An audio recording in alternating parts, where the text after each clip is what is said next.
오늘 이렇게 사거리 반점 행복 스테이션을 찾아주셔서 감사합니다. 오늘은 김채석 작가님 모시고 다시 바람이 만난 풍경 출판 기념회를 시작하도록 하겠습니다. 2년과 2년을 이으면 2년 플러스 2년은 필연이 되는 것 같습니다. 김채석이라는 작가님을 우연히 만나고 그 우연히 만난 그 짧은 시간이 굉장히 긴 만남처럼 느껴졌습니다. 그래서 꼭 김채석에게 빙의가 된 그런 느낌으로 다시 바람이 만난 풍경을 읽다 보니까 우리 사거리 반점에 김채석 작가님을 모시고 한번 조촐하게 책 이야기를 나눠보고 싶어서 이 자리가 마련되었습니다. 사람의 색깔과 그 사람의 분위기 그리고 살아온 결을 느껴보는 시간이 될 것 같습니다. 오늘 다시 바람이 만난 풍경에 대해서 하나씩 또 오늘 같이 오신 분들하고 이야기를 나눠보는 시간을 가져보도록 하겠습니다. 먼저 그래도 제가 이 서문을 읽고 시작하는 게 좋을 것 같아서 제가 서문을 제가 읽어보도록 하겠습니다. 책 한 권씩 다 갖고 계시죠? 일단 서문은 거의 이 책의 이야기를 집약했다고 볼 수가 있을 것 같은데요. 내 이야기를 풀고 김채석 작가의 다시 바람이 만난 풍경. 여행을 다니다가 풍경 사진이라도 촬영하려 치면 사람이 비껴나가기를 굳이 기다려 왔었는데 세월 탓인지는 몰라도 지금은 풍경 사진에 사람이 없으면 뭔가 허전함이 느껴진다. 젊었을 때는 동해가 좋았는데 나이가 드니 무한한 갯벌이 생명이 살아있는 갯벌의 서해가 좋더라는 이야기와 맥이 같이 하는 걸까. 그래서인지 여행 중 발길이 닿는 곳은 폐사지와 같이 늘 사람들의 관심에서 멀어지거나 없는 곳이다. 그러한 곳에서 서성이며 끝이 없는 우주의 공간과도 같은 제한 없는 자유와 사유로 가득 채우곤 한다. 이는 술이 익는 것처럼 인생이 많이 익었다는 방증일 터. 그래서인지 온실에서 흔들리지 않으면 물론이고 불편함이 없이 곱게 핀 꽃보다는 들녘에서 모진 세파에 흔들리고 부대끼며 핀 꽃을 보면 경이로움이 앞선다. 그만큼 세상을 보는 관점이나 시각이나 지향점이 다른 곳으로 이동했다기보다는 디지털과 같이 빠르고 편리하게 변하는 세상에서 불편하고 더디기도 하지만 뭔가를 닮으려고 하는 아날로그적인 정서가 주는 푸근함에 안거하고자 스스로 뒤처지고 싶은 마음이 몹시도 크다. 그래서 남들이 보기엔 많이 부족한 사람으로 여겨질 수도 있겠다. 그러나 같은 점에서 다른 점에서 편리함의 극지인 물질 문명의 분화방처럼 달려드는 현대인들의 모습을 방관자적인 입장에서 관조할 수 있고 남다름이 아닌 내 나름의 방식으로 룰이나 틀을 지니게 된 것이다. 그것은 과히 특별할 것이 아니다. 다만 360날 손에서 한시라도 떠나보낼 수 없는 책과 함께 떠나는 여행이 그것이다. 그러다 보니 여행 중에 맛집이나 유명 짜한 관광지는 부비 트랩처럼 여겨져 피했다. 다만 허름한 주점에서 혀끝을 적시며 내 몸에 침투하는 소주의 맛은 점령당함의 황홀 그 자체였다. 그런 황홀 와중에도 메모의 습성을 결코 버리지 않아 두부모 같은 200자 원고지의 칸을 한 땀 한 땀 채워나갈 수 있었다. 이는 벌이 꿀을 모으기 위해 400여 킬로미터를 날아다닌다는 걸으면서 생각이 피어날 때마다 수첩에 저축하듯 기록한 결과물이 다시 바람이 만난 풍경이다. 끝으로 많이 어줍지 않은 그림에도 다듬어 책으로 출간할 수 있도록 정성을 마다하지 않은 책나무 출판사 여러분께 고마운 마음 더한다. 2022년 2월 불과 한 3개월 지났는데요. 오늘 또 어제처럼 늘 변함없이 지내왔듯 내일 또 한결 그러한 마음으로 이렇게 서문을 써주셨습니다. 그 법정 스님의 그 비운다는 것은 불필요한 것을 채우지 않는다는 그런 의미로 받아들였는데요. 이 책을 읽으면서도 그러한 느낌을 받았던 것 같습니다. 먼저 이렇게 서문을 읽어보았는데요. 이제 김채석 작가님의 셀프 소개로 본인의 소개를 간략하게 좀 부탁드리겠습니다. 네, 반갑습니다. 이게 안 켜지는 거예요? 켜져 있길래 마이크를 잠깐 죄송합니다. 안 켜져도 잘 들리는데. 이거 마이크를 하나씩 들고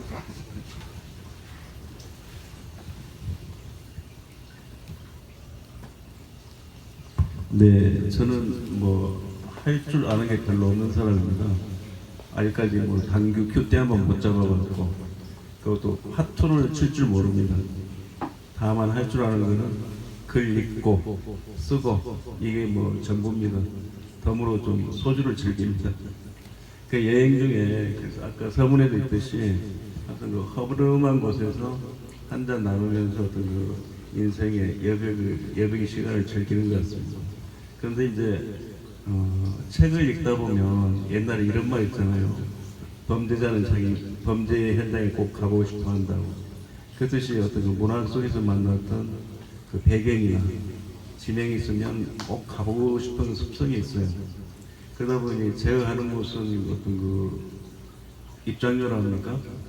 그런 곳을 조구하는 곳은 아니고 문학과 관련된 곳이다 보니 문학관이나 시인의 생각, 시비, 문학비 등이 있는 곳인데 여기의 특징은 모두가 전혀 그 사람들이 없는 한가한 곳이라는 곳입니다. 그래서 그런 여백의 시간을 즐기고 그러다 보니 이와 같은 책을 쓴 것 같습니다. 근데 처음에는 그 뭐죠? 평에게 보내는 편지라고 해가지고 24절기 매 절기마다 24개의 얘기 뭐 여행 얘기, 문학 얘기, 음악 얘기 뭐 이런 얘기를 20절기마다 했는데 그 다음에 쓴 책이 바람이 만난 풍경이었습니다. 제가 부산에 거주하다 보니까 행동 반경이 적어가지고 고향 광주 왔다 오면서 경상남북도 전라남북도에 대한 문학에 대한 얘기 26곡지를 썼는데 나중에 또 자꾸 이제 부산 친구들이 김 선생님은 일반 수필 쓰지 마이소 하면서 바람이 만난 풍경처럼 쓰라고 그래서 다시 나온 책이 다시 바람이 만난 풍경입니다. 그래도 여기에는 이제 경남북이 아니라 우리나라 전국을 흩어져 있는 문학 얘기를 역시 26곡지로 묶었습니다. 그렇게 해서 나온 책이 이 책입니다. 이상 제 소개 마칠까 합니다. 다음은 우리 문은희 사이시오 놀이세상 시오 대표가 이 자리에 왔는데 그래도 출판 기념회에 빠질 수가 없죠. 조금 어디 한 부분을 좀 읽어봐 주면 좋겠습니다. 마이크 들으시고.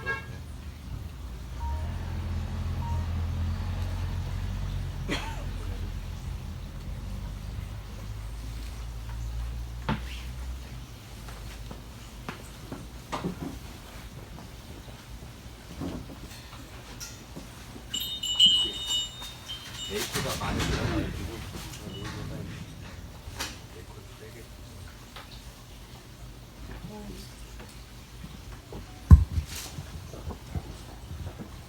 원래 이런 책을 갖다 들면 이렇게 쓱 보면서 눈에 꽂히는 구절이나 단어들에서 잠깐 멈추게 되잖아요. 근데 마침 다행히 제가 좋아하던 시인 또 시마저도 김은현 선생님 아시죠? 무슨 시일까요?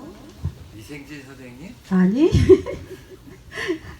남도 해남 땅 이웃마을에 사는 고정희와 김남주 시인. 근데 제가 고정희 시인 시를 즐겨 하거든요. 네, 그러면 그 113쪽.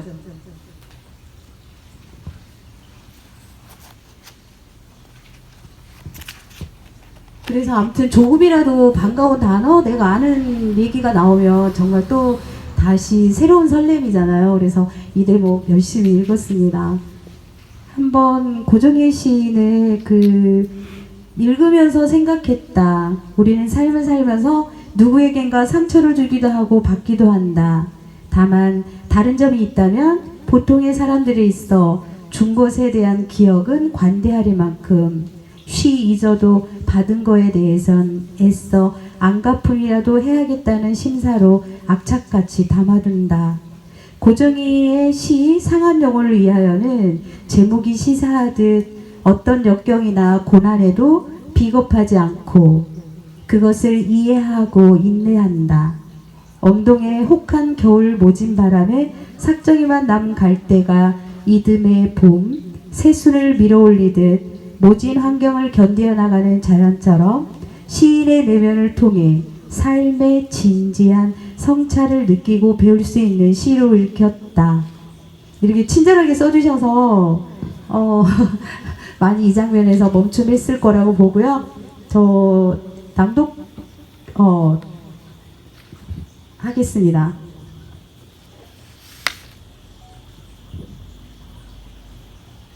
상한 영혼을 위하여 고정희.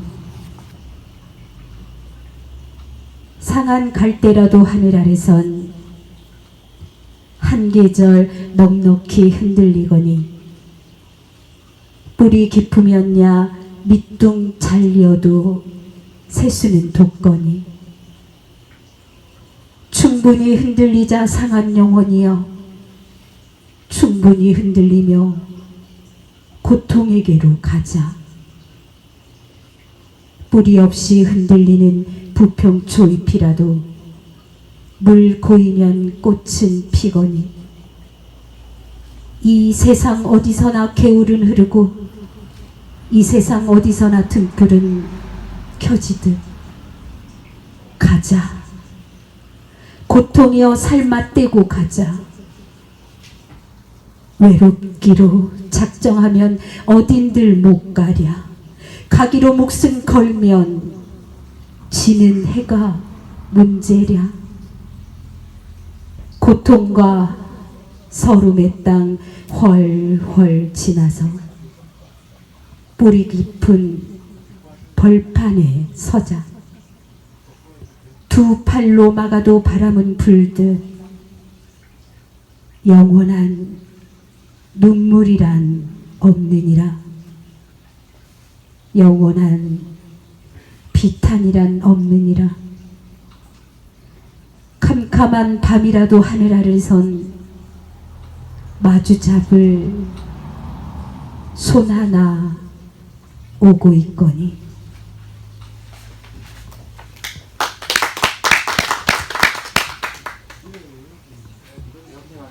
어떻습니까, 형님? 이게 또 고정희 시인의 상한 영혼을 위하여를 또 이렇게 문은희 대표가 읽어주니까 느낌이 어떻습니까? 느낌 정말 좋습니다. 요즘 말로 짱입니다. 제가 이 고정희 시인인데 책 이거 2편의 서두에 보면 알으시겠지만 가게 된 게 우리 지금 광주 전남 작가회의 전번 사무처장인 주영국 시인을 만나러 가는 길이었어요. 그게 이제 아까도 말씀드렸지만 부산에 오래 살다 보니까 와서 제가 광주 터미널, 광천 터미널에 내리면 꼭 하는 행사가 영품문고 순찰입니다.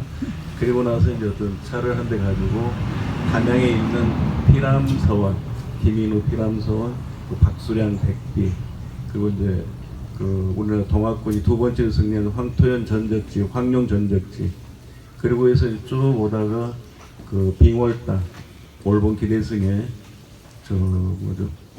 빙월당 올봉손을 들려서 내려오다가 5월의 남자 윤상현 열사의 집을 그냥 지나칠 수가 없어서 거기를 들렸다가 이제 예술회관에 있는 전남 작가의 사무실을 오르는데 무심 있고 계단을 오르다가 보니까 왼쪽에 무슨 시비가 하나 있어요.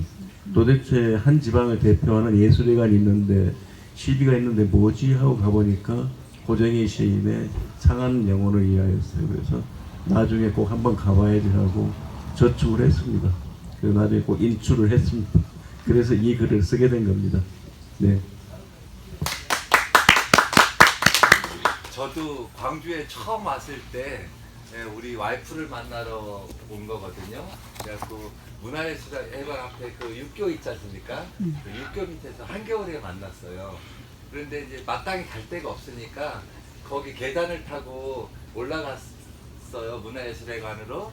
그랬더니 거기에서 고정희 시인의 상한 영혼을 위하여를 보고 저도 작가님하고 좀 비슷한 느낌을 가졌었고, 그것이 계기가 돼서 광주권의 시비들을 다 한번 찾아보는, 그래서 이제 무등산서부터 양림동, 사직동, 용화 생가 이렇게 둘러보다 보니까 광주 시비길을 이렇게 만들어서 사계 번역으로 만들었던 것 같습니다. 아무튼 이렇게 그런 어딘가에 있는 그 옛사람의 그런 한 줄 글이, 아까 이생진 선생님의 시에도 그 사람 어디가 그렇게 좋았어요? 하고 젊은 기자가 물으니까 천억이 그 사람 시 한 줄만 못해 라는 그 대목이 떠오릅니다. 네, 그러면 이렇게 오셨으니까 우리 같이 오신 이렇게 선생님들 자기 소개와 축하의 그런 메시지 한 말씀씩 들어보는 시간. 먼저 강태선 시인님, 어려운 진짜 뵙고 싶었고 오래 이렇게 됐는데 한번 한 말씀 해주시죠. 마이크.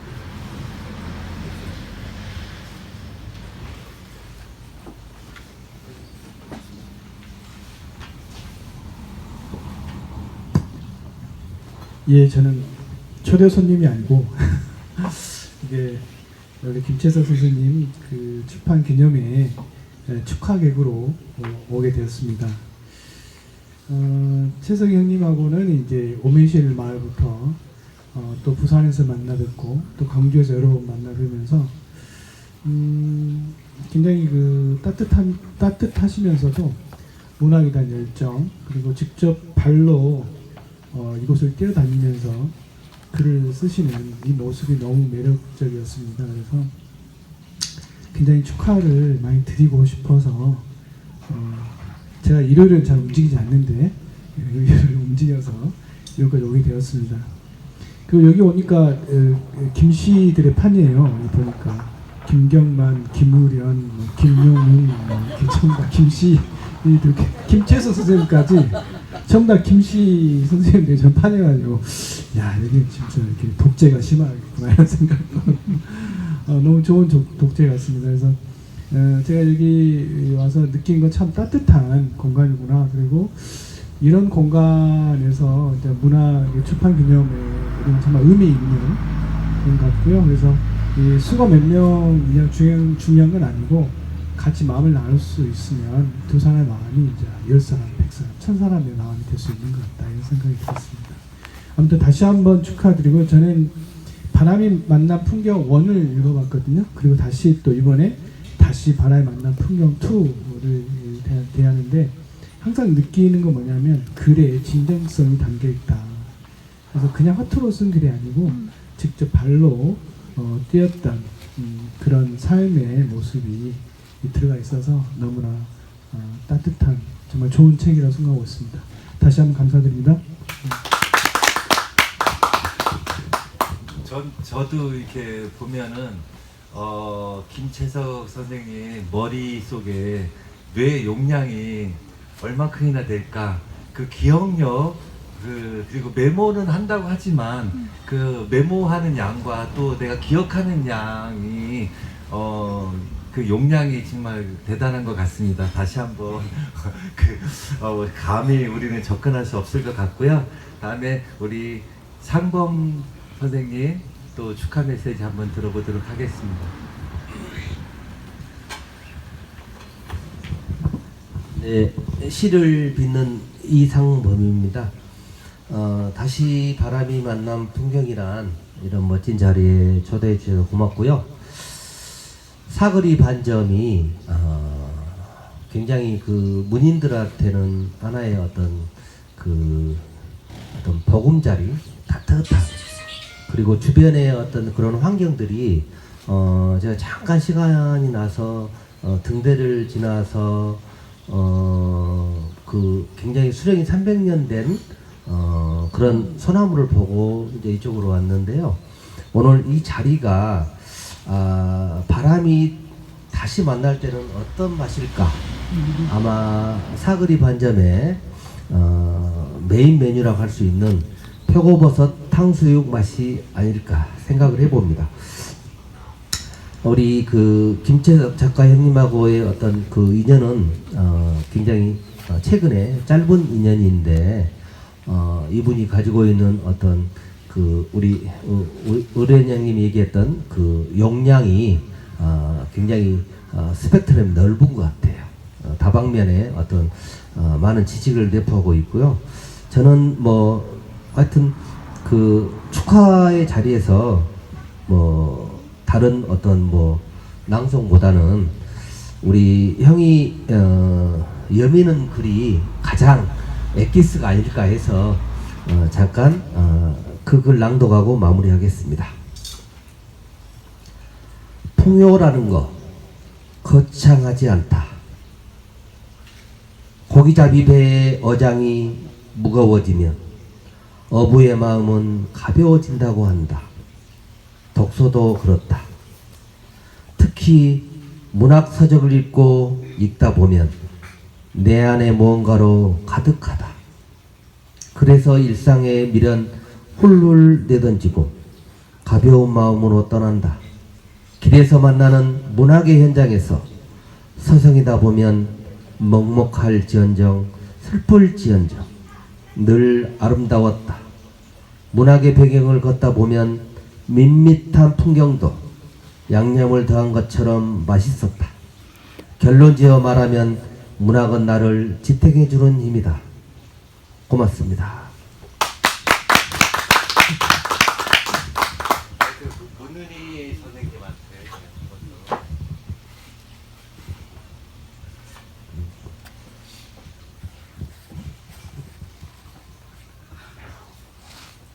축사와 함께 힘내는 말 한마디.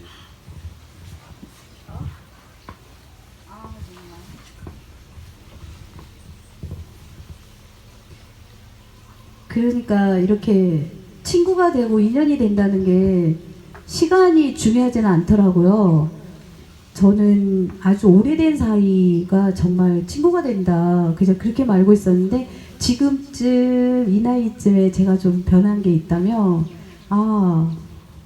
꼭 시간이 당연히 중요하겠지만 그 많은 시간이 아니어도 이렇게 친구가 될 수 있구나 그런 생각이 김채석 선생님 보면서 강대선 시인을 통해서 우리가 이제 김채석 선생님을 만났지만 이렇게 훅 가까워질 수가 있더라고요. 시간도 중요하지 않았고 나이도 중요하지 않았고 같은 곳을 바라보면서 같은 느낌을 가지고 산다는 것이 참 좋은 인연이었어요. 그래서 김채석 선생님을 만나면서 늘 지켜보지만 도대체 흐트러질 때는 언제일까? 술을 꽤 드시는데 술을 드셔도 흐트러지지가 않더라고요. 어떤 상황에서 흐트러지는지 기대. 그런가요? 흐트러지는 모습. 네. 흐트러지는 모습도 참 멋질 거라는 이런 또 편견을 가지고 보고 있고요. 김채석 선생님 이 보면서 저는 여기 정말 이 표지 사진 보면서 여기에서도 저는 한참을 들여봤거든요. 와, 이 뒷모습에서 메모하는 또 습관을 가지고 계시더라고요. 이때도 역시 메모하기 위한 수첩을 들고 있는 이 모습에서 제가 많은 생각을 했고요. 문학의 현장에서 늘 서성이는 김채석 선생님이 정말 멋진 작가님이시다 하면서 앞으로도 좋은 만남을 기대하고 있습니다. 그래서 선생님 진심으로 멋진 아름다운 김채석이라는 작가이신 것 같아요. 아름다우십니다.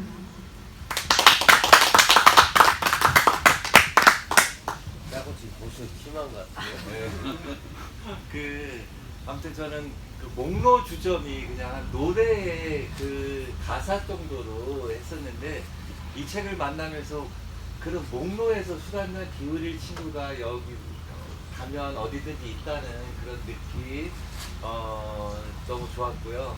이 책이 나오게 된 경우와 이 전국을 돌면서 좀 느꼈던 그런 이야기 좀 들려주십시오. 네, 이제 제 여행길에는 아까도 설명했다시피 책 한 권과 수첩, 필기구가 항상 이렇게 삼위일체로 있습니다. 그러다 보니까는 어떤 그 식사를 해도 무슨 좋은 데가 아니고 시골 허름한 국수집 같은데 그 소주 한잔 놓고 하고 있으면은 꼭 사람들이 말을 걸어와요. 자기 깐에는 뭔가 짐작하는 게 있는가 봐요. 그냥 그 뭐 쉽게 해서 뭐 보통 사람이 아닌 것 같다 해가지고 그럼 이제 답변을 해주고 하다 보면은 이제 자기들 생각이 아 그랬구나 그런 사람이구나 했는데 근데 이제 제가 어디를 가면은 질문을 많이 했는데 지금은 이제 질문을 안 합니다. 이제 뭐 눈물의 시인 대전의 박용래 시인의 시비를 찾아서 어떤 그 처음으로 대전의 그 보문산에 있는 사정공원에 갔는데 혹시 박용래 시인의 시비가 어디쯤 있습니까 물어보니까 다 손살이 치고 몰라요. 어디를 가든 문학 현장에 가보면 잘 이렇게 모른다가 해서 이제 아예 묻지 않고 이제 혼자 찾는 어떤 그런 게 있습니다. 그래서 요즘 현대인들은 이제 너무나 책 읽는 사람을 보면은 오히려 안쓰럽게 보는 그런 경향이 있는데 저는 항상 이 책하고 함께하는 여행에 대해서 이 책을 많이 읽다 보면은 어떤 그 욕심이 줄어드는 것 같아요. 내가 이만큼은 있어야지. 내가 벤츠를 타면 나중에 자기 자신이 벤츠가 돼버리는 요즘 세상이잖아요. 그런데 아니고 책을 읽을수록 승용차라는 거는 A지점에서 B지점까지 이동하는 이동의 수단일 뿐이지 내가 이걸 내가 탄다고 해서 뭐 대단한 게 아니라는 그런 생각을 가지고 다니다 보니까는 어떤 그게 문학이 주는 저한테 어떤 새로운 관점을 가게 만든 것이고 그 이제 지금 현재까지는 문학의 현장에 가다 보면은 뭐 이청준 생가를 가면은 뭐 해진목 해진면 진목리에 그 선생이 맨날 그 느티남에 올랐던 나무 뒤에 있는 집이나 또 한승원 선생 생가를 가보면은 뭐 항상 선생이 어디서 유장병 앓았을 때 집에 뒤에 있는 옹달샘에서 물을 마시면 나섰다 했는데 지금은 이제 안양면을 옮기셨는데 그런 작가들이 있는 곳은 다 뭐 등량만이 보인다거나 어떤 뒤에 큰 산이 있다거나 자연하고 함께 있는데 앞으로 걱정이 뭐냐면은 어떤 작가의 생가를 방문하면은 무슨 아파트 몇 동 매도를 가야 되겠다. 아니면 재개발로 없어졌다더라. 이렇게 될까봐 그게 조금 걱정입니다. 이게 뭐 걱정 아닌 걱정인데 그래도 당원 다녀보면서 봤었을 때 이런 정서가 있었기 때문에 한승원 선생이 말하는 등량만은 고기만 많이 잡는 게 아니라 어머니의 배 같은 품 같은 그런 바다가 나한테 영향을 주었다 해서 그런 환경이 점점 무너지고 있는 게 아쉽습니다. 앞으로 저도 이 아쉬움을 어떻게 해야 될지 그게 걱정입니다. 예.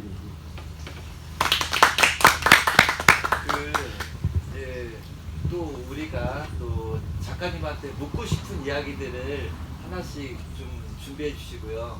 저는 또 그 김채석 선생님한테 묻고 싶은 게 그 전공이 문학이 아닌 걸로 알고 있고 다른 직장에서 오랫동안 근무하신 걸로 알고 있는데 언제부터 어떻게 또 글을 쓰시게 되었는지 그 경위가 있다면 계기가 있다면.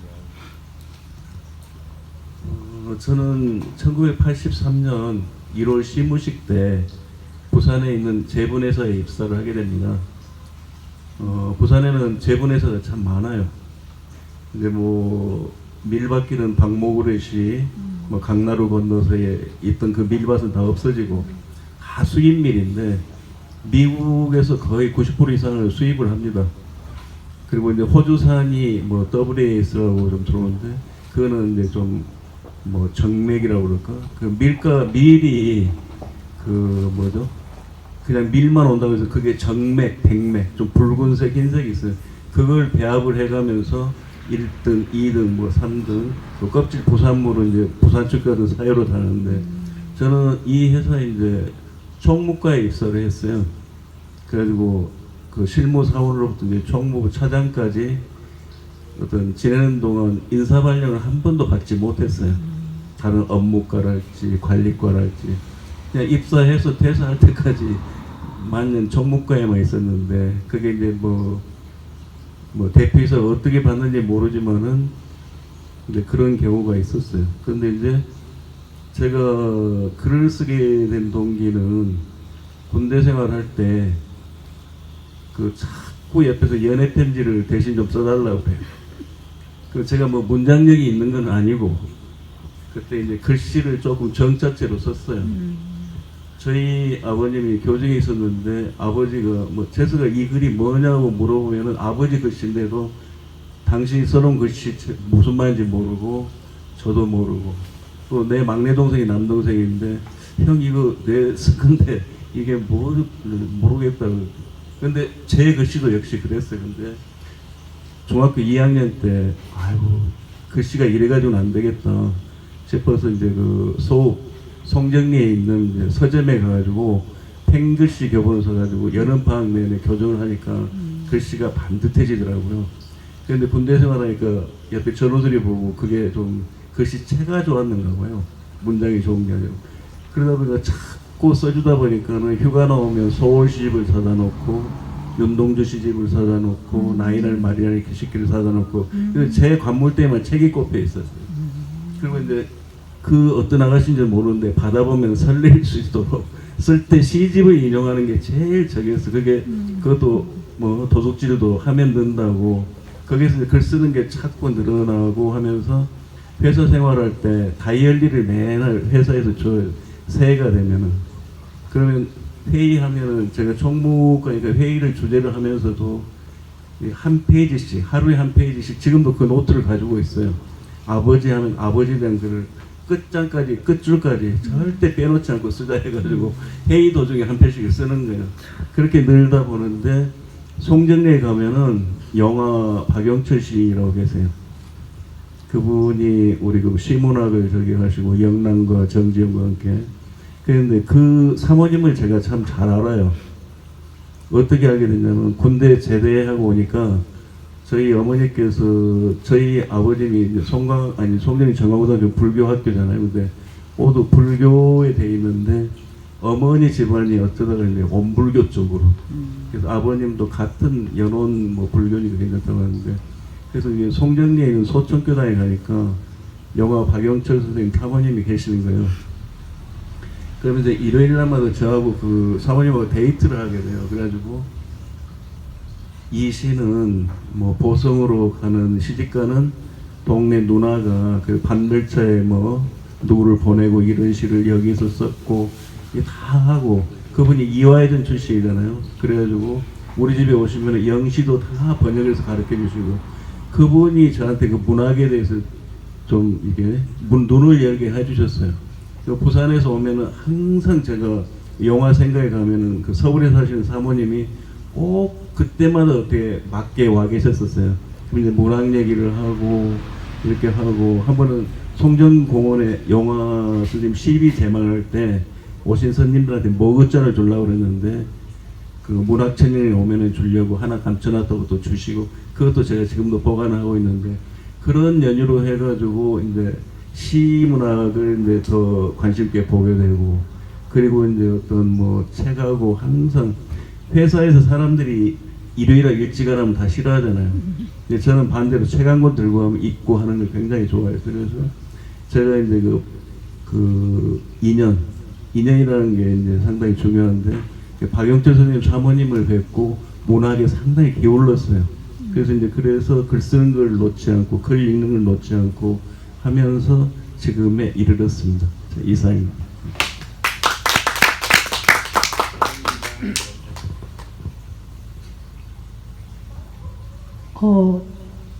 어느 날 보니까 그 무한 사거리 반점에 와 계시더라고요. 김채석 선생님이. 그래서 선생님께서 먼저 선뜻 우리 무한 사거리 반점 한번 같이 가요 해서 같이 오게 돼서 너무 반갑고요. 그 말에 제가 벌써 김은현 시인을 아는 지가 한 20여 년이 지금 돼가는 것 같아요. 그래서 지금 이 자리에서 데이트 신청을 좀 하려고요. 제가 그 예술의 달에 있는 고정희 씨는 시비의 주변에서 자주 가끔 한 번씩 늘 알짱거리거든요.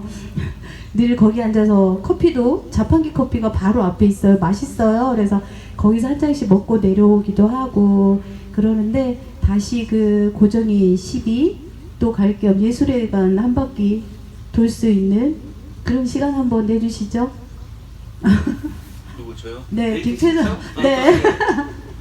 그 12곁에서 차 한 잔 같이 하면 좋겠습니다. 아무튼 다시 한번 축하드리면서요. 정말 반갑습니다. 묻고 싶은 이야기. 묻고 싶은 거요. 제가 아까 미리 말했는데 어쩔 때 큰 소리 치고 화를 내는지 흐트러지는 모습을 보이는지 늘 단정하시더라고요. 술을 공식적으로 말해도 되죠? 2병을 먹어도 3병을 먹어도 항상 이 모습이시더라고요. 그래서 한번 꼭 망가지는 모습 한번 보고 싶습니다. 너무 그랬나요? 술은 그럼 얼마큼이나 드셔요? 본인이 한번 기억을 잃어본 적이나 없어요. 필름이 끊어졌다고 하잖아요. 그런 적이 누가 도저히 기억이 안 나는 거 필름이 끊겼다 하면 저는 속으로 아유 거짓말 기억 안 나는 게 어디 있어 그런 거. 그래요? 그러시구나. 근데 강대선 선생님하고 굉장히 느낌이 이미지가 굉장히 많이 닮으셨네. 네, 그래서 옆모습이 많이 닮았어요. 근데 강대선 선생님 혹시 하나 뭐 친한 걸 떠나서 물어보고 싶은 이야기. 예. 거의 이제 문학 하시는 분들은 거의 대부분 그러겠지만 이제 그 언어로 그 승부를 많이 하시고 또 언어가 우리 모든 느낌들을 다 표현해 준다고 할 수는 없죠. 그럼에도 불구하고 언어를 통해서 우리의 삶과 우리가 느끼는 이 모든 것들도 표현해야 되는 게 또 시인이자 또는 여행 작가의 또 사명이기도 하고 그런 생각들이 많이 듭니다. 그래서 저는 이제 생각할 때 이렇게 뭔가 글을 쓴다는 일은 굉장히 큰 자기 발견이자 또는 세상에 그대로 순응하지 않는 새로운 어떤 저항의 어떤 모습이기도 하다라는 생각이 들었습니다.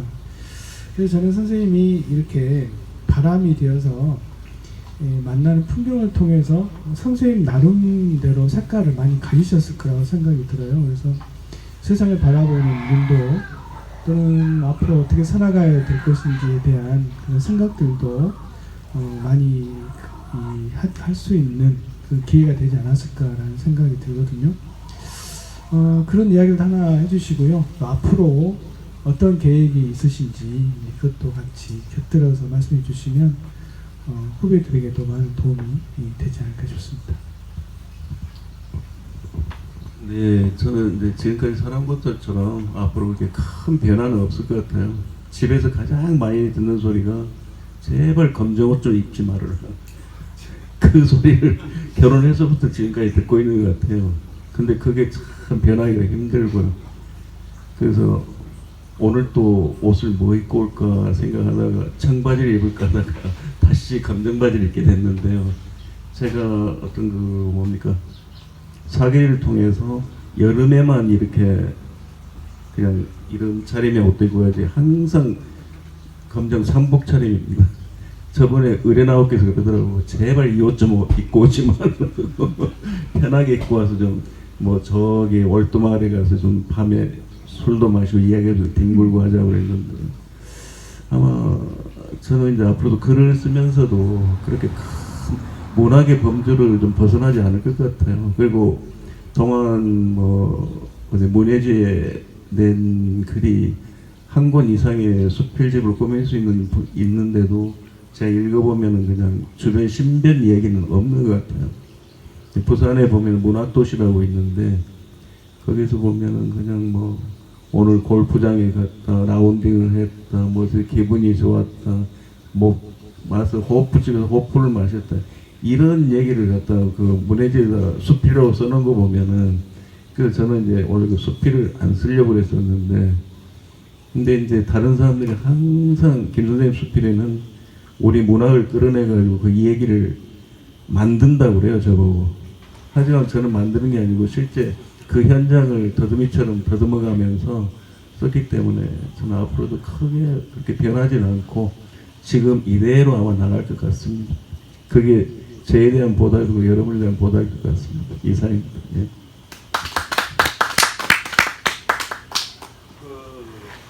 저희가 그런 이 저주 다시 바람이 만난 풍경을 읽으면서 우리가 단편적으로 알고 있던 그런 귀동량으로 들었던 그런 지식이나 그런 소문들을 다시 한번 확인하고 좀 더 이게 체계 있고 깊이 있게 그리고 어떤 그 흐름을 가지고 읽게 한 책인 것 같습니다. 그리고 뭐 손기숙의 암태도 두껍고 그러한 것들이 정말 이런 그러니까 일반 그 수필이 거의 자기 자랑이지 않습니까? 보통 일반적인 수필이 거의 자기 여행지를 자랑하고 그런데 이거는 정말 그 양식이 되는 특히 또 우리 글 쓰는 사람들한테는 조금 더 깊이 있게 알 수 있는 것 같아서 너무 좋았습니다. 다음에 또 이제 바람이 만난 풍경, 다시 바람이 만난 풍경, 혹시 그 다음에 또 뭐 준비하는 게 있다고 하면 어떻습니까? 이제 뭐 다시는 이거 이제 글 안 써야 되지 하면서도 안 써야 되지 하면서 속마음은 뭘 써야 되지 생각하는데 예, 역시 문학예가 될 것 같아요 저는. 그러니까 아까도 얘기했잖아요. 그냥 그 어떤 그 수필이란 거에 괜찮아요. 수필이란 거에 너무나 그 신변 얘기 남자들, 그 여자들은 뭐 시댁 얘기, 친정 얘기로만 일세가는 게 좀 그래요. 그래서 아마 저는 역시 뭐 문학 귀신이 될 것 같습니다. 그리고 오늘 이 자리에 또 그 오늘 고정희 선생님 이야기가 참 많이 나왔는데 앞에 윤수자 선생님은 고정희 씨님하고 같이 근무를 하셨어요. 맞아요. 네, YWCA에서 우리 김채석 작가님 보고 이 책을 느낌이 어떻습니까?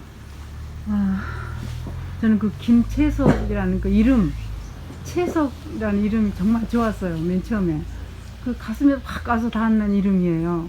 물론 그 채색 채자 쓰신지 모르겠지만 그 어쩐지 그 채색 채자가 저 참 좋거든요. 인간도 물을 들일 수 있는 그런 거기 때문에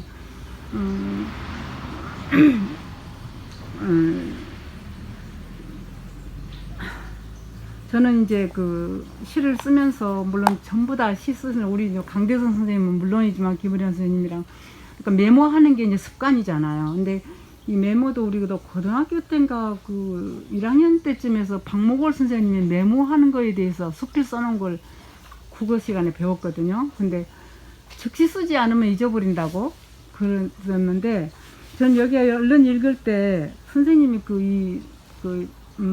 떠오르시는 게 그 200자 원고지 칸을 두부모라고 생각하셨다는 거. 또한 이제 걸으면서 생각이 이렇게 피어난다. 그럴 때 그 피어날 때 그때 저축하듯이 수첩에 적는다.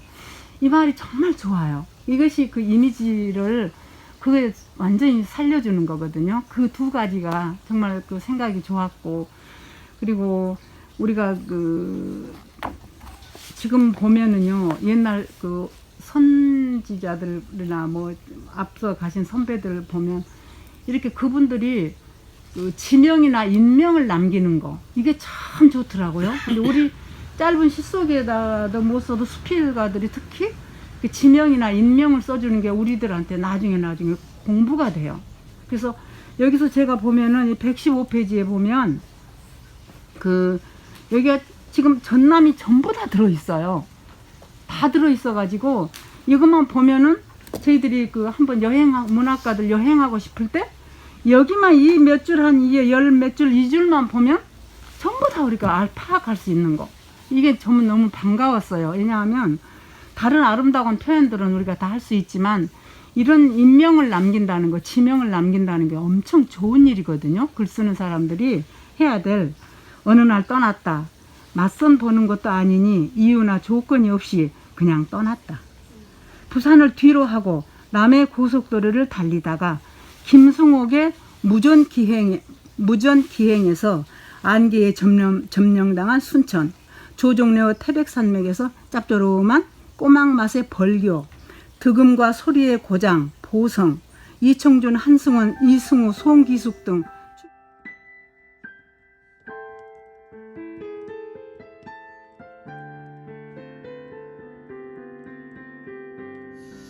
강주 전남의 문학 활동을 하시고 문학을 좋아하시는 분들이 많이 계시는데 앞으로의 강주 문학을 강주의 작가들이 어떤 방향으로 나아갔으면 좋을까 이런 생각이 드는데 일단 우리 강주 전남에서 활동하고 있는 작가들 현황 이런 게 굉장히 좀 먼저 파악이 있으면 좋겠다라는 생각이 들긴 해요. 그래서 이렇게 문학 공간을 만들어서 하시는 분들이 무한에 여기서 사거리 반전도 있고 또 이제 천눈, 화순의 천눈도 있고 각각에서 지역 단양에서도 있고 각각에서 이런 문화 활동들을 많이 하고 있다는 생각이 들긴 하지만 이런 것이 네트워크나 이런 것들이 막 같이 연결되어 있다는 생각은 들지 않고 각각 따로따로 이렇게 논다라는 생각이 들기도 하거든요.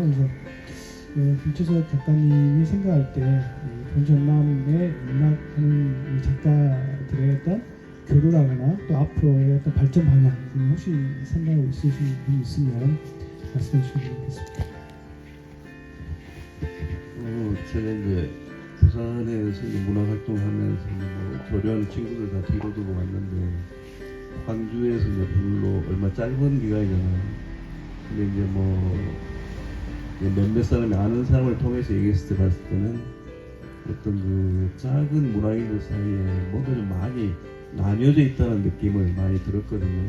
대표적인 예가 이승철 시인이 얘기하고 나는 여기 와서 얘기했는데 완전히 등지고 있는 어떤 그런 저기를 해가지고 우선 그 이야기나 소문이 엄청 빨라서 문학을 통해 가지고 문학보다는 뭔가 말에 조심하고 소문에 조심하고 해야 된다는 얘기부터 내가 먼저 들었거든요. 그래서 아직은 뭐 광주에서 제가 이제 문학 활동한 게 없고 단지 이제 뭐 실제 송림이 고향에 친구들만 해도 객지로 나가고 얻고 하고 이제 여기서 강대세 시인을 통해 가지고 문학인들하고 가까워지고 이런 이제 첫 걸음마 단계를 걷고 있는 상태예요. 그리고 이제 단지 그리고 주영국 씨는 지금 몸이 좀 그런 상태고 그래서 이제 별로 많이 교류하는 상태가 없어서 혼자 지금 뭐 작가회의에 활동을 해볼까 아니면 광주 문인협회에 활동을 해볼까. 문인협회 쪽에는 옛날에 그 서로 영원한 팬클럽 활동도 하고 해가지고 아는 분들이 들어 있어서 지금 그래서 현재 생각 중에 있습니다. 네. 이런 고민들이 이제 계속 있을 것 같긴 한데요. 생각해 보면 이제 문학이라고 하는 것 자체는 언어로서 뭔가 새로움을 우리에게 주는 어찌 보면 문학이라고 하는 것이야말로 우리에게 가장 큰 영향을 주고 그 영향조차도 굉장히 좋은 영향, 선한 영향을 미치는 그런 부분인데 그 글을 쓰는 사람들이 스스로 이렇게 그런 틀을 깨지 못하고 있다라고 하는 그 부분도 좀 있지 않을까 이런 생각이 드는데 어차피 사회를 이루고 사니까 어쩔 수 없는 하나의 과정이 아닐까라는 생각도 들긴 합니다. 하지만 문학은 일단은 우리의 고정관념을 깨트리는 다시 말하면 뭔가에 얽매이거나 구속되어지는 그런 부분을 깨트려야 되는 그런 사명 또한 있는 거라고 생각을 합니다. 선생님께서는 이런 문학의 정신 또 선생님이 지향하고 있는 문학이란 어떤 것인가를 한번 들려주시면 고맙겠습니다. 문학은 간단히 말해서 어떤 삶의 질을 높여주는 것이 문학이어야 되는데 그리고 모르는 것을 알 수 있도록 하게 이끌어주는 게 문학이어야 되는데 지금은 어떤 그 물질물명이 어떤 매몰되다 보니까 어떤 서점이 나날이 없어지고 사라지고 어떤 그 환경이 자꾸 바뀌고 하다 보니까는 저는 뭐 책을 안 읽으신 분들이 여기에서 그 뭐 이북이라 하죠. 그걸 얼마나 읽을까 하는 생각을 많이 의심을 가지고 있어요. 그러니까 점점 문학은 우리 그 문명의 현장에서 사라지고 있다는 거. 그게 굉장히 아쉬운 것 같아요. 그래서 이걸 선도하기 위해서는 너무나 독자의 입맛에 맞추는 글보다는 뭔가 짧아도 뭔가 울림을 줄 수 있는 글이 돼야 되는데 그 과거 선배들보다는 지금 근자에 많이 사라진 것 같아요. 그래서 그게 제일 안타까워요. 그래서 문학의 역할은 과연 무엇인가 제가 오히려 되묻고 싶었습니다. 예. 예, 문학의 역할이 과연 무엇일까 이런 생각이 드는데요. 지금 이런 논의는 이제 굉장히 아까도 많이 들어왔는데 우리가 문학을 할 때 어떤 문학 단체는 수준이 낮은 글을 계속 쓴다 이렇게 하는 그렇게 비판하시는 분도 계시지만 그렇게 수준이 낮은 글이라고 할지라도 자기 감정을 표현하는 글을 쓰는 것 자체가 얼마나 훌륭한 문학적인 것이냐라고 이렇게 옹호하시는 분도 계십니다. 제가 볼 때에는 문학을 누가 할 수 있다 없다라는 게 아니고 모든 사람이 다 문학을 할 수 있고 처음에 시작을 그냥 그 짧은 글 말도 안 되는 글로 시작하지만 결국은 그것이 나중에는 커다란 문학적인 성취도 이루게 되거든요. 그래서 처음부터 글을 잘 쓰는 사람은 없다 이런 생각이 듭니다. 그래서 지금 문학을 어떤 수준으로 나누는 것은 그것은 좀 어리석은 짓이 아닌가. 왜냐하면 누구나 다 시작은 있듯이 처음 문학을 할 시작은 가장 초보부터 시작을 해서 점점점 문학의 깊이를 알아가는 것이기 때문에 문학을 접할 수 있는 기회를 많이 주는 것이야말로 문학 하시는 분들 그 영역을 넓혀가는 것이라 생각이 들고 그런 의미에서 바로 이런 무한반점이나 이런 부분들이 갖고 있는 커다란 의미가 또 있지 않을까라는 생각이 들었습니다. 그래서 시를 쓰던 수필을 쓰던 무엇을 쓰든지 간에 하지만 이제 이런 건 있겠죠. 어떤 장르를 쓰든 간에 거기에 대한 깊이 탐색 또는 자기가 최선을 다해서 자기가 말하고 싶어하는 것들을 언어로 승부를 해야 된다. 그래야지 작가로서의 어떤 자격이 주어진 것은 아닌가라는 그런 부분은 있는 것 같습니다. 선생님이 생각하실 때 우리가 이제 글을 쓰고 어떤 분들의 어떤 작품들을 읽을 때 무엇에 중점을 두고 작품을 읽고 있는지 또는 거기에 대해서 이 글이 참 좋다 안 좋다 이렇게 평가를 하고 어떤 기준이 있는지 한번 들어보고 싶습니다. 저 어떤 기준을 가지고 있는 게 아니고 이제 제가 잘못된 습관이 하나 있는데 이제 글을 읽는다는 어떤 그 책을 통해서 읽는 건데 잘못된 습관이 제일 먼저 책을 구입할 때 출판사 이름을 봐요. 그리고 출판사의 믿음이 가야 되고 두 번째 작가 이름을 보고 그다음 세 번째 제목을 보고 책을 고르는데 근데 이렇게 이제 돈 주고 산 책을 읽고 그냥 온 책은 좀 등한시하는 경우도 있어요. 근데 이렇게 문학을 한다는 사람이 어떤 문예지가 오면은 그냥 그다지 넘어가고 하는데 진짜 보통 우리가 평범하게 사는 사람들이 얼마나 이걸 지금 읽을까 하는 회의가 그래도 어떤 그 뭐 요즘도 센터란 책이 나옵니까? 나옵니다. 그런 거예요.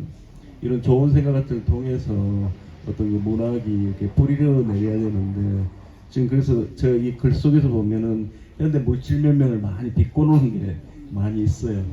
그래서 어떤 그 우리가 정신이 먼저 살아야 되는데 우리가 물질을 못 따라가고 항상 거기에서 어떤 아등바등 하는 것 같아요. 그래서 이걸 다시 모든 거 유행도 벚꽃처럼 돌고 돈다고 하는데 왜 문학은 계속 죽어만 가고 있는가 하는 현실.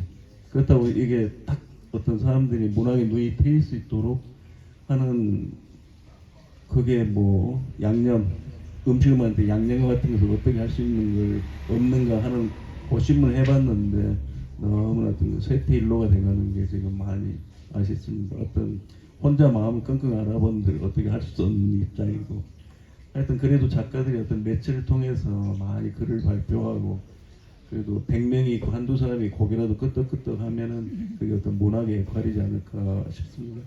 제 생각은. 예, 감사합니다. 아마 문학이 문학다워지기 위해서는 이렇게 서로 공감할 수 있는 그런 여러 장이 만들어지고 또 그분들의 작품을 좀 너무 비판적으로만 보기보다는 좀 이렇게 격려하고 위로하고 또 좀 더 앞으로 나아갈 수 있는 방향을 제시해 줬을 때 문학이라고 하는 그런 부분들이 정말 다양해지지 않을까 생각이 들었습니다. 얼마 전에 저는 이제 여든이 되신 분의 그 시집의 시 해설을 써드렸거든요. 근데 여든이 되신 그분에게는 그 시집 한 권이 어마어마한 의미가 있습니다. 그래서 일반적 잣대로 이 시가 잘 됐다, 못 썼다 이런 거 잣대로 될 수 없는 너무나 큰 의미가 있거든요. 그런 분들의 시를 가지고 이 시가 어쩌다 저쩌다 말하는 것은 좀 이렇게 겉만 보고 진정 의미를 모르는 그런 것이 아닐까라는 생각이 들었습니다. 그래서 모든 분들에게는 자기가 쓴 글이야말로 가장 큰 위안이고 가장 큰 힘이 되는 그런 것이지 않을까라는 생각이 들었거든요. 앞으로 문학이 점점 더 넓혀가기 위해서는 이렇게 서로가 같이 일을 같이 공감해주고 같이 힘이 되어주고 같이 함께했을 때 진정 문학의 판이 넓어지고 그다음에 서로 협소했던 그런 생각들이 많이 없어지지 않을까 이런 생각이 들었습니다. 그래서 여기 들어와서 이제 이 아까 말씀드렸지만 이 김씨 왕국이 좀 이렇게 김경만, 뭐 김우련, 김채석도 있고 김영, 아무튼 굉장히 많은 분들께서 노력을 많이 하고 계신다라는 생각이 들고요.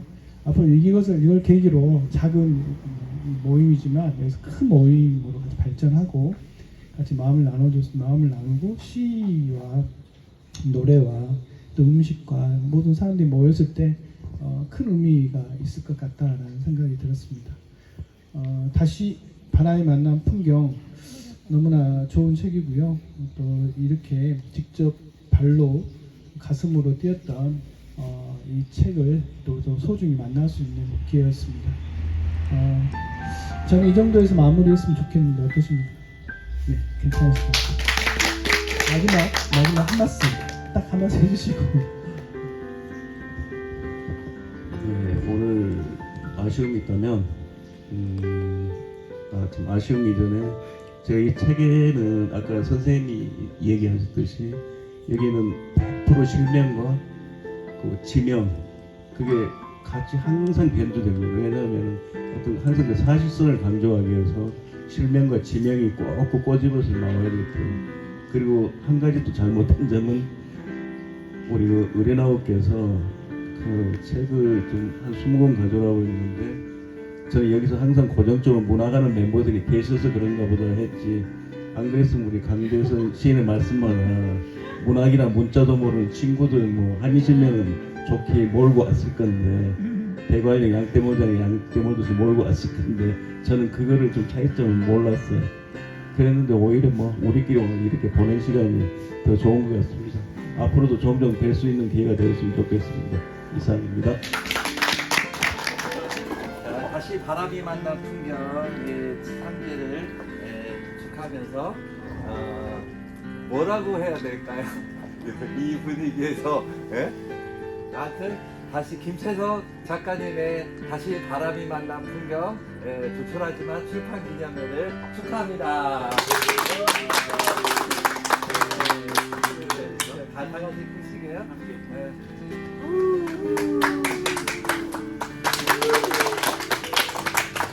축하드립니다. 에이스였습니다.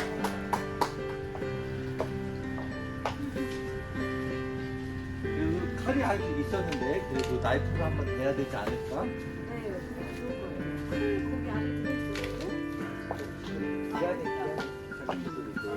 완전 휴대용 네, 같이 적으셔야 될 것 같아요. 어우 진짜 나이프가